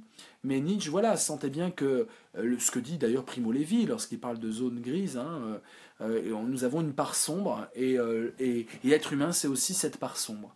Et je pense que c'est assez lucide, mais assez déprimant.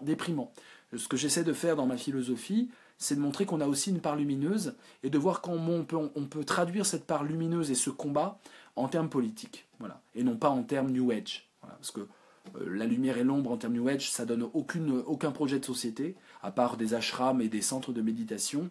Ce que j'essaie de faire, c'est de montrer comment il peut y avoir des traductions politiques de la complexité humaine. Je résume 16 ouvrages en 2 phrases, hein. Steph, tu me pardonneras. Lulabi, vous devez, c'est un peu paternaliste ça. Désolé pour mon ton paternaliste, je m'emporte. Voilà, mais oui, j'entends ce que tu dis, mais j'ai envie de frapper un tout petit peu fort, et c'est un peu, vous devez mes poteaux, vous devez ma bande. C'est pas tellement, vous devez mes petits-enfants. Je n'ai jamais instauré dans les vidéos live que je fais, et je suis un des rares intellectuels à les faire, hein, depuis bientôt 1 an. Ces vidéos live de dialogue où je prends en compte chacun de vos avis. J'ai jamais instauré de relation paternaliste, Lulabi, tu le sais très bien.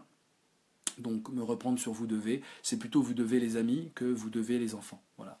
Moi-même, avec mes propres enfants, je n'ai pas de ton paternaliste. Je vois pas pourquoi j'en aurais avec vous. Ah bon, je vais la sortir celle-là. Merci pour le... ouais, merci Linda. Stéphane, il est important de fermer nos frontières pour nous protéger les droits que nos anciens se sont battus pour obtenir des droits. D'accord, c'est ton point de vue Stéphane, je ne le partage pas. Te rends-tu compte que pendant des jours et des jours, tu as dit de la France insoumise qu'elle était portée par un populiste? Alors, Lulabi, écoute bien, le populisme de gauche est un concept créé par Chantal Mouffe et qui est l'inspiratrice de Mélenchon. Je n'invente rien. L'indépendantisme français, Mélenchon s'en réclame en 2015 sur son blog. Il se dit indépendantiste français. La haine des travailleurs détachés, c'est Mélenchon qui parle du travailleur polonais qui risque de voler l'argent des Français. La haine des journalistes, il suffit de voir les gueulantes de Mélenchon. L'idée que l'Europe c'est cacaboudin, ça vient pas de moi, ça vient de Mélenchon. Donc à un moment, soit tu inventes un Mélenchon, à un moment tu as affaire au vrai Mélenchon. Moi j'essaie d'avoir affaire aux vraies personnes. Voilà. Donc je n'invente rien, c'est pas une cabale que je monte contre Mélenchon. Pour moi l'ennemi maintenant c'est Marine Le Pen. Mélenchon, j'ai 5 ans tranquillement pour voir s'il faut lui régler son compte intellectuellement, s'il y a des bonnes choses à prendre, voir comment il évolue, parce qu'il a quand même beaucoup évolué là. Le fait qu'il ne donne pas de consigne de vote alors que c'était lui qui se disait fer de lance contre Le Pen, je suis anti-lepéniste, etc. Rappelez-vous hein, les débats télévisés qu'on a eus. Et là tout d'un coup, alors que tout le monde sait qu'il est anti-lepéniste, tout d'un coup, il refuse de dire bah non, finalement, on va d'abord faire barrage à Le Pen. J'y vois de la démagogie absolument crasse. De la démagogie crasse pour une frange de l'électorat nouveau qui s'est constitué grâce à vous, hein, Lulabi et tous ceux qui l'ont soutenu. Et il a fait un très beau score, c'est vrai. Et grâce à tous ceux qui l'ont rallié, et y compris des gens, et je te soupçonne pas du tout de ça, Lulabi, des gens qui sentent mauvais. Et je pense que pour ne pas blesser les gens qui sentent mauvais, qui viennent de le rallier il y a quelques jours, parce qu'il a joué la carte du populisme français, du populisme de gauche, je pense que c'est pour ça qu'il se tient silencieux. j'y vois un démagogisme abject. Je vais le condamner pendant 5 ans. S'il continue dans cette mouvance-là, je serai un ennemi intellectuel intransigeant avec lui. Et je vais gagner beaucoup de visibilité dans les années qui viennent, je l'espère, en touchant du bois, parce que je vais maintenant m'engager un peu plus politiquement. Donc j'aurai, j'espère en tout cas, un écho un peu plus grand. Et donc voilà, je vais voir où il va aller. On va en discuter, toi et moi, et avec tous nos amis, les 80 personnes qui nous suivent. On va en discuter en live en plus. Il ne s'agit pas de vidéos montées, etc. On est dans une parole vraie qui s'exprime avec vous. Et donc voilà, on verra bien. Mais pour l'instant, ce n'est pas le problème, Lulabi. J'aimerais qu'il y ait une sorte de moratoire sur le conflit des gauches qui s'opposent. Là, nous avons juste quelques jours de moratoire, et ensuite le combat pourra reprendre avec un Macron qui sera là et qui nous donnera plein d'arguments pour être de gauche et plein d'arguments pour lutter, pour sortir du néolibéralisme financiarisé absolument abject que nous combattons, toi et moi et d'autres. Voilà. Mais pour l'instant, moratoire. Ne perdons pas d'énergie là-dedans. Nous avons des abstentionnistes à convaincre, nous avons des démocrates qui s'ignorent à convaincre que Macron-Le Pen, ce n'est pas du tout le même son de cloche. On ne doit pas voter avec le feu, on ne doit pas voter avec la rage, on doit voter en conscience et en rationalité. C'est la seule chose qui nous fédère tous. Quelles que soient nos origines, quelles que soient nos cultures, quelles que soient nos époques, nos logiciels, c'est la raison. C'est qu'à un moment, un argument est vrai ou est faux. Et les journalistes, dans la plupart, nous aident dans ce combat de déterminer le vrai du faux. Ce sont nos alliés philosophes, même s'ils sont connectés à des grands groupes financiers. Le journalisme a une certaine forme d'éthique et en tout cas d'autorégulation que n'ont pas des groupes de pression, des lobbyistes, etc. Donc, moratoire sur les petites querelles mélenchonistes et sur cette rage qu'ont les mélenchonistes, moratoire. La rage, essayons de la concentrer tous ensemble sur l'ennemi de la République qu'est Marine Le Pen, l'ennemi de la fraternité que sont les identitaires qui la suivent totalement aveuglément, les ennemis du vivre ensemble que sont les Zemmour, les Finkielkraut et tous ces pseudo-intellectuels absolument abjects qui sont des dogmatiques et des éditorialistes d'extrême droite. Voilà les ennemis. Ils sont là et nous devons les combattre sur le terrain des idées, sans aucun frein. Voilà. Donc les freins, on les aura après. On aura du Macron et on va se faire Macron après. Après tout, si c'est une pute comme dit Alain Minc, il faut se la faire. Donc nous allons nous y employer, mais juste après le deuxième tour. En Espagne, on est moins individualiste et moins solidaire, dit Steph, de par le sens de la fête et des traditions, n'est-ce pas ? Je pense que c'est une vision un peu cliché, mais c'est vrai que j'ai fait pas mal de musique flamenco dans ma carrière de musicien que j'essaie de mener en parallèle, et c'est vrai que travailler avec des musiciens, des chanteurs et des guitaristes espagnols, c'est vrai que c'est pas la même ambiance. On pourra faire de grands débats après le second tour sur le rapport à la culture espagnole et le rapport à la culture française. Il est faible, mais l'arrogance peut le rendre méchant, je pense, quand il va tomber de son piédestal face au peuple. Tu parles, j'imagine, de Macron. À voir, justement, et préparons-nous.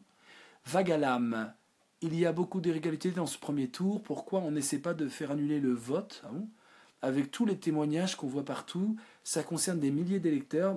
Je pense qu'on a un conseil constitutionnel et on a des systèmes de vérification de ça, donc je pense que je crois vraiment à notre système démocratique français pour trier les choses. Je ne crois pas du tout à un complot, c'est ça que tu veux dire. La France Insoumise est un rassemblement de citoyens, d'accord, Lulabi change de logiciel, merci. Oui, il y a beaucoup de personnes qui ont rejoint la France... Oh là là là là, la France Insoumise, mais arrête, tu vois bien qu'en écrivant 500 fois la France Insoumise à chaque fois, tu vois bien que là, c'est pas le propos, Lulabi.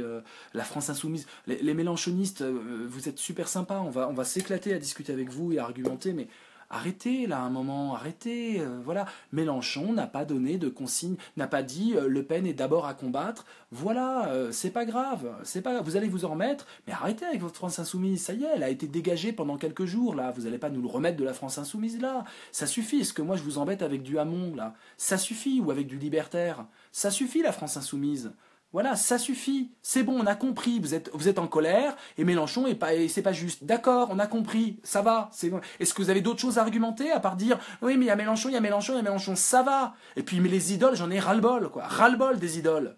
Ras-le-bol, je conchis les maîtres et les idoles. Qu'est-ce que ça veut dire d'avoir des idoles comme Mélenchon, un sénateur? Ça va, un eurodéputé, là, ça va la France insoumise. Ça suffit la France insoumise. Ras-le-bol d'être attaqué par des petits France insoumises là, qui mordillent tout le temps, là, ça suffit. Oh là là, l'enjeu, il est à dégager quelqu'un qui va faire le jeu du racisme et qui va enfoncer la France dans une guerre civile. Qu'est-ce que vous nous embêtez avec la France? Soyez insoumis, alors allez-y, votez blanc, allez-y, attaquez, vive l'abstention, super, tous pourris, allez, tous pourris, on y va. Ça fera le jeu du lupénisme, c'est super. Allez, mordillez la France insoumise. Hugo est devenu révolutionnaire, il devait être aussi imbuvable que Mélenchon. Ouais, enfin, on va reparler du révolutionnarisme de Mélenchon, hein, ça me fait doucement rigoler. Sûrement pas, avec des deux, auront ma voix, non au libéralisme et au fascisme, d'accord Raphaël, bon, bah voilà, je vais pas chercher à convaincre. Les insoumis, oh là là, Asselineau, ouais d'accord, ok. Bon, je vais arrêter là ce live, parce que, voilà, achèvera un peu le travail du FN, voilà. Bon, vous avez tous vos théories apparemment pour dire que Mélenchon, il est magnifique, voilà. Pour moi, il n'y a pas aucune personne qui est magnifique, il y a des idées qui sont magnifiques. Donc déjà, quand quelqu'un se réclame d'un Mélenchon, ça me fait doucement rigoler. Maintenant, je vous le dis, hein, je change de trottoir face à un lupéniste, mais je discute avec des mélenchonistes, mais pas maintenant. Là, je crois vraiment qu'il y a une urgence, il faut être à la hauteur de l'enjeu. Pensez bien que si jamais Marine Le Pen passe, et elle peut passer, elle peut vraiment passer, pensez bien que les posts que vous écrivez en disant France Insoumise, quand l'enjeu est de dégager ce qui va être une pourriture pour la démocratie, franchement, vous ne serez pas à la hauteur. Donc ce live, j'ai voulu le faire pour qu'on essaie tous ensemble d'être à la hauteur d'un enjeu qui dépasse les chapelles. Voilà. C'est quoi tes arguments, Sarah? D'accord, vous discutez entre vous, ça c'est parfait. Le but n'est pas de se régaler en termes de contestation, le but est de démettre une place de société nouvelle. D'accord, je suis d'accord avec toi, Lulabi. Stéphane Lebert, ah bon, d'accord, vous discutez entre vous, c'est parfait. Mes amis, c'était passionnant. Alors, Mélenchon est surtout un fin stratège qui s'oppose d'ores et déjà à Macron. C'est super, vive Mélenchon, mes amis, j'ai compris votre truc. Alors, sachez, une fois qu'on aura passé ce cap, que Mélenchon, je vais me le faire en large et en travers. Et je serai sans pitié, mais sans pitié, avec cette uluberlu que vous prenez pour votre nouvelle idole. Sans pitié. Et je vais me régaler de me le faire. Mais ça, c'est après le second tour. Voilà, donc il y aura d'autres rendez-vous ensemble et vous allez pouvoir pleurnicher votre Mélenchon en large et en travers. Voilà, mes amis. À très bientôt, j'espère que ça vous a en tout cas inspiré, aidé, et puis inspiré quelques lectures, partagez des textes, partagez des choses qui relèvent le niveau de la France, montrez au monde entier qui nous regarde, montrez au monde entier qu'on vaut mieux que du racisme et du nationalisme. J'ai eu un grand plaisir en tout cas à discuter avec vous, et à très bientôt, et continuons la lutte, ni Dieu ni maître, c'est pas mal, et l'internationalisme et les drapeaux rouges, c'est quand même pas mal, ça vaut mieux que le bleu, blanc, rouge, que ça soit de la France insoumise ou que ça soit de Le Pen. Trop de bleu, blanc, rouge doit donner la nausée, mes amis. Nous valons le monde, et par notre culture et nos idées, nous pouvons partager au monde entier, y compris très loin, c'est ça l'humanisme. Soyons humanistes avant de faire peut-être de faire élire peut-être quelqu'un qui vraiment ne va pas du tout, je dirais, faire élever le niveau. La haine n'est jamais source de progrès. Jamais, jamais. La haine est toujours persuadée d'avoir raison. La haine est toujours légitime à ses propres yeux. Et la haine n'a jamais fait avancer le monde. Ce qui fait avancer le monde, c'est l'humanisme, c'est la fraternité en delà des frontières. Ce qui fait avancer le monde, c'est des idéaux et des actes. Ce qui fait avancer le monde, c'est une vérité qui puisse s'étayer avec des arguments. Et ce qui fait avancer le monde, c'est l'amour. Voilà, donc cette possibilité-là, on n'a pas besoin d'un président pour nous aimer les uns les autres. On n'a pas besoin d'un président. Mais par contre, il y a des présidents qui vont absolument dresser les Français les uns contre les autres, avec une virulence pulsionnelle extrêmement bien rodée, qui a fait ses preuves pendant le XXe siècle. Je ne veux pas que ça puisse exister en France. Je suis peut-être paternaliste avec vous, je ne sais même pas ce que ça veut dire paternaliste, en tout cas voilà mon vœu. Si vous voulez vous exprimer, tout le monde peut faire des vidéos live, il y a même une agora vidéo qui s'appelle Dream Tanks, faites-en, mais arrêtons de pleurnicher et mettons-nous au combat. On a des jours de combat tous ensemble, profitons-en, ça risque de ne pas durer. À bientôt mes amis.